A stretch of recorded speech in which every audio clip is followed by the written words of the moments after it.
between all of these? No? Okay, between the Siberian Husky and the Alaskan Husky, for a start. Does anyone know?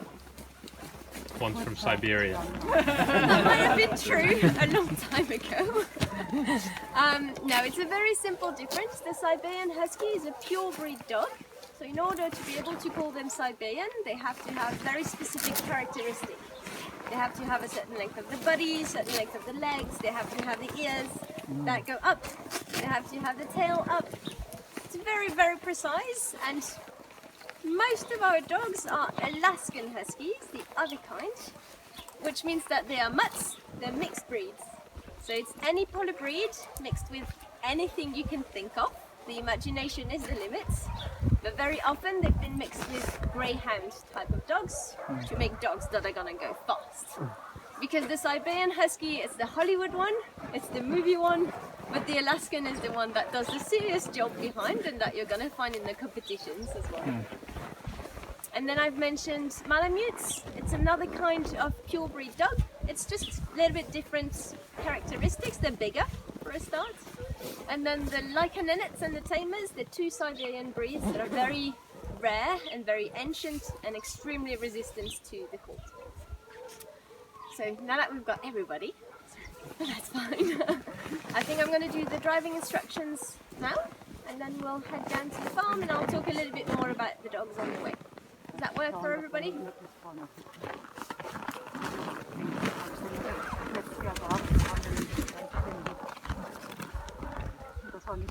Alright, can everybody see from where you are? And can everybody hear me if I speak at that volume? That's fine? Yeah? Good. Let's start with the basics. This is your sleigh, and the dogs go in the front. There'll be a passenger and a driver, and you'll have a chance to swap halfway through for those of you who want. I'm going to start with the passenger because it's a little bit simpler. So you'll have a little reindeer skin, a little blanket in the sleigh so that you're nice and comfy in. And when you want to sit down in the sleigh, you're going to put one foot on each side of the sleigh. Don't put your foot in the middle, it's slippery. One foot on each side, and then lower yourself in and as far back as you can. And you're going to put your feet on top of the blankets, and someone will come in and tuck you in. You're going to keep your feet and your hands inside of the sleigh all the time. Don't hang on from the outside, because if there's a tree, you're going to hurt your elbow. And the passenger has two jobs that are very important. The first one is that there's a line that is tied at the front of the sleigh that goes between the dogs, to which they are tied. And this line has to stay tight the entire time. If it goes slack, the dogs can get tangled in it and they can injure themselves. So as a passenger, your job is to look at the line, and if you see that it's getting slack, signal to your driver so that they can slow down and tighten the line again. And the other job is the pictures. You'll see that your driver is going to have very busy hands. To get out of the sleigh, you go back at the front, 2 feet on one side, and then as elegantly as you can, muster all your dignity and get out. That's it for the passenger. Now for the driver, it's a little bit more complicated. We're going to allocate to each of you a sleigh number, tied to a post with that rope. Once you've found your sleigh, before going on it, it's your last chance to put your mitts, close the jacket, put the hat on. Don't do like me, cover your ears. And when you're ready, 2 feet on the brake. The brake is that double ice pick at the back. 2 feet on the brake and 2 hands on the bar. Your hands, once they're on the bar, you're never going to take them off. They're glued to the bar. That's the #1 rule of dog sledding. Never let go. Okay. When we see that you're in that position, we know that you're ready. So we're going to come and untie you. And from there, it's just you holding the dogs. If there's some tiny people like me, amongst you and you're standing on the brake and the dogs are going anyway, you can lift the sleigh a little bit and then the brake will go even deeper. We're going to go one at a time. There will be a guide on the start line in this position. It's not your turn yet. And we'll have the first sleigh go, and the second sleigh, and when we turn to you and we say, let's go! At that point, you take one foot off the brake and put it on the runner. And then the dogs are gonna go. At the beginning, you're gonna keep your other foot on the brake to regulate the speed. And once your heartbeats are a little bit calmed down, you can put your second foot on the runner. And this is the stable position you're going to be in most of the time. So sometimes you were on the brake, you're ready to go, nothing happens, the dogs haven't noticed that you're not braking anymore. You put the other foot off, nothing still. So in that case you can give it a push at the back and then the dogs will go. A sign that you might see today is this one. What do you think it means? Slower. Slow down. You might see it on the start line if we see that you're getting a little bit carried away with the dogs at the beginning, and to remind you to keep your line tight. Okay? So once you've gone, after the start line, there'll be a curve. In the curve, it's like riding a bicycle. You brake before, and you take the curve nice and stable on both of your legs. And you're going to put a little bit of weight inside of the curve. So if you're turning left, a little bit of weight to the left, and if you're turning right, a little bit of weight to the right. No need to go full acrobatic, otherwise your passenger might resent you a bit. It's a very awkward journey home after. Just a little bit more weight on one leg or on the other. If you see that you've gone a little bit too far and that you're starting to tip, you can run next to the sleigh and go back on it. And if really you've missed your curve there and you've tipped your sleigh, that's fine, because you remember the number one rule? Don't let go. Exactly. And the dogs will stop at some point. Try and hold on as much as you can. The friction of your body on the snow is going to slow down the dogs. The reason we want you to hold on is that if you let go, it's lighter for the dogs. And they're going to be tempted to go and pass the team in front. And your dogs get along in your team, but not necessarily with the team in front. So it's best to keep them separate. Now, if you have fallen off and the dogs have stopped, then wait for the snowmobile, who will be coming with you on the safari, to come and give you a hand, because if you put it back, the dogs are going to go again with your passenger. So once the sleigh is back up, jump on the brake, okay? And then you can sort out your passenger, brush off the snow, and once everybody's ready, go again. But that's the worst case scenario, and it's not going to happen today anyway. So that was for the curves. After the curve, we've got an uphill. In the uphill, you're going to help the dogs by pushing behind. And if it's not enough, if they turn and they look at you like they're saying, come on, a bit of help, then you can run behind and jump back on the runners at the top. And then you've got downhills. So in the downhills, you want to protect the dog. You don't want the sleigh to go and hit them in the legs at the back. You're going to slow down with one foot on the brake. And more or less pressure depending on the downhill. It's also going to be important to slow down to keep your line tight in the downhill. Okay. There's a couple of other occasions where you might have to slow down or to brake, and that's if you see the dogs running on three legs. What could it be? What do you think? I have to pull to go for toilet? Exactly. Yeah. So they might be peeing or pooping. The dogs are very talented. They can run and pee at the same time, but you're still going to have to slow down. Maybe if it's your lead dogs, your dogs at the front of your team that are peeing or pooping, they might stop completely because there's no one to pull them forward. In that case, you stop, you wait for them to be done, and then you can go again. They might also be running on 3 legs if they're a little bit tangled in the line. If the line was a bit slack and they've gotten caught in it. So again, they're really talented, they're really quite good at untangling themselves, so give them a chance by braking, by slowing down to do it themselves.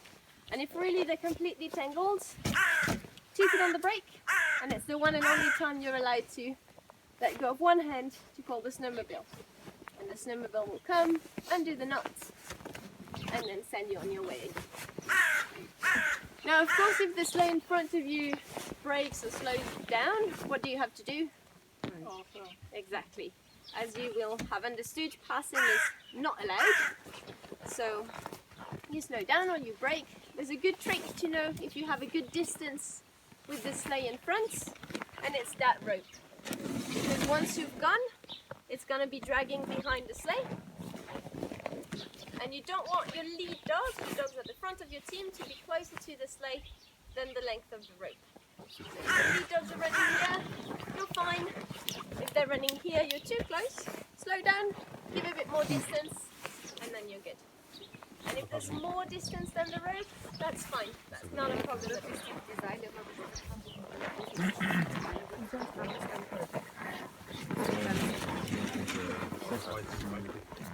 Now maybe the guide will ask you to stop at some point to make some swaps between the teams. Okay. In that case, you can take the sleighs a little bit closer than the rope so that the guide doesn't have to walk all the way to the back. Okay? And we're doing the halfway at the monkey. No, we're not. We're not. So, halfway through the safari, we're going to stop so that drivers and passengers can swap. So again, full stop. How many feet on the brake? 2. Perfect. And then, sir, it's not the time to be a gentleman. It's not the time to go and help madam out of the sleigh, because she's going to go without you. Stay on the brake. Let the person get off the sleigh by themselves. They'll go around, and I'm going to use you as an assistant. If you put 1 foot on, I put 1 foot off. Other foot on, other foot off, and then someone is on the brake and I can get my camera sorted and everything.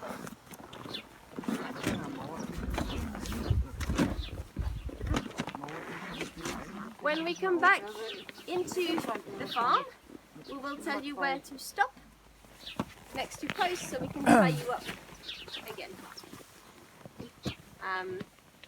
Don't get off the brake again before you're tied up. Because if you go, that was great, the dogs will go again. Alright, that's for the basics. Are there any questions so far? It's a lot of information, but you'll see that it's quite natural once you're on the sleighs. Okay. So today we're just going to have one obstacle that we're going to go across, and that's the road. We're going to cross the road. So the snowmobile is going to go ahead and check left and right that we can go. And then the person on the snowmobile will either tell you to go if there's no car, and in that case you just go, no need to check what's going on behind. You can go, you can slow down before the road, but not on the road. It's tarmac, it's hard, the brake don't work there. But if the person tells you to stop, it's very important that you do stop because there's a car coming. So 2 feet on the brake, very focused. Please don't stop with your dogs on the road. Stop a little bit before, even if the sleigh in front of you has gone. Okay? And then you wait until you have a signal to go across it. Okay? Questions? Alright. Is there any help when I don't come out of the bed? I'm sure we can arrange that. You'll get to see some of these guys and I'll point out some of the breeds to you when we go past them. So the farm is divided in 2. There's the main farm that we're going to join after, and up here this is the recuperation area for the dogs. Every every time we have a dog who is injured or sick, we take them up there because it's easier to give them the treatment from the house. We have some dogs that live up here all year, all the time, because they need treatment every day. For instance, we have a dog who needs eye drops, and as you can imagine, by minus 40, the eye drops, we can't do them outside, so it has to be done inside. We also have a dog who is asthmatic, it's called Soda, and he needs his treatment morning and evening. He can still run, but a lot less than the others. But if you all come with me, we're going to join the rest of the dogs. Don't go too far! Just because we're passing next to it, these are our training targets for the summer. So in the summer it's too hot to have the dogs run. They're comfortable between minus 10, minus 20. That's their perfect sweet spot. Today's already quite hot for them, so we're going to have to take a few extra precautions to make sure that they don't overheat. But if it's above 0 degrees, it gets too hard to make sure that they won't do. So what we do to keep them busy and to prepare them for the next winter is that we split them into different categories, and we have different exercises that we're going to work on for each category. And one of the categories is called shy dogs, and that's because we have a bit of a special status in the area because we are the shelter for the area, like the RSPCA. So some of our dogs come here and they haven't been used to other dogs or to the humans, and with these guys we just work on getting comfortable with it. And you will see them in the teams, in your team maybe. So if you have a dog who, when you approach them, they don't really want cuddles, they go away from you, just the best thing you can do for them is to give them some space. Move on to the next dog. I promise you're going to find plenty of dogs that are going to love the attention, but we're still working on getting the other ones accustomed to the humans. Okay. Lucky here, we live in a regions with a lot of very interesting fauna and flora, and you can always see the prints. And if you're good, you can tell which animal from the print, of course. But we've got reindeer, we've got elk, we've got lynx in the area, we've got some foxes, and the Arctic hare as well, that are quite recognisable, just to name a few. We've got some bear as well, but they're quite sleepy at the moment.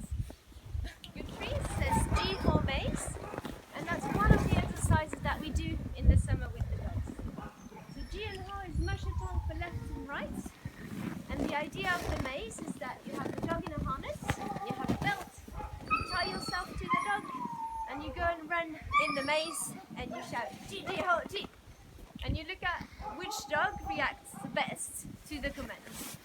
And these dogs are going to become the lead dogs in the team. They will be the smart ones, the ones you can communicate with, that are going to go at the front. So in the teams there will be lead dogs. Just in front of the sleigh we call them the wheels, and they are the muscle of your teams. They are the ones that are carrying the most the weight of the sleigh on their back.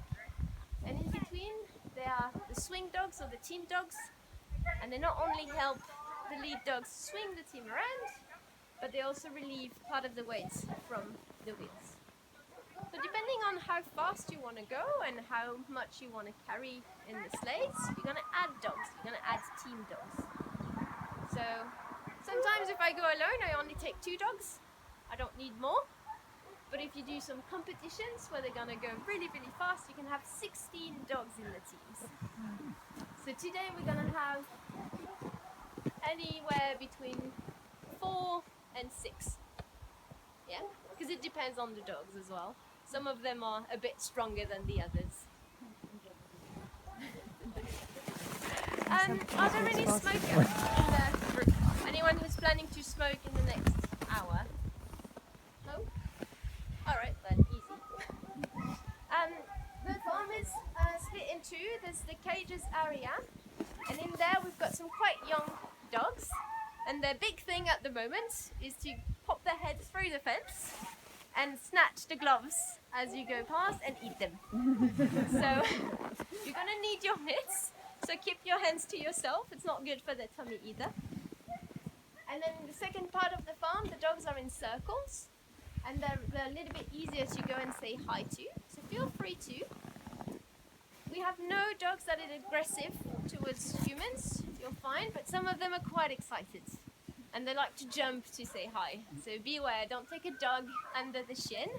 And if you go and say hi to them, just beware of the chain. Don't take it in the shins, because that hurts. Okay? The dogs are in circles at the back, and they have a chain.